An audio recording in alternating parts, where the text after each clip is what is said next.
இரண்டாம் வாசகம். திருத்தூதர் பணிகள் நூலிலிருந்து வாசகம். அந்நாள்களில் பவுல் கூறியது: கடவுள் சவுலை நீக்கிவிட்டு தாவீதை அவர்களுக்கு அரசராக ஏற்படுத்தினார். அவரை குறித்து ஈசாயின் மகனான தாவீதை என் இதயத்துக்கு உகந்தவனாக கண்டேன், என் விருப்பம் அனைத்தையும் அவன் நிறைவேற்றுவான் என்று சான்று பகர்ந்தார்.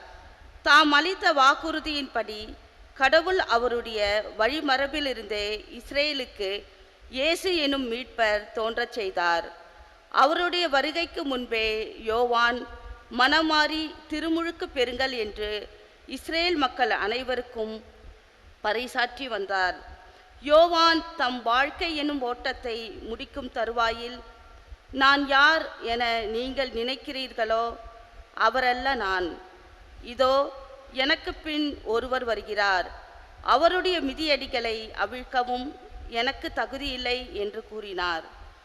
சகோதரரே, ஆபிரகாமின் வழிவந்த மக்களே, இங்கு இருப்போருள் கடவுளுக்கு அஞ்சி நடப்போரே, இந்த மீட்பு செய்தி நமக்குத்தான் அனுப்பப்பட்டுள்ளது.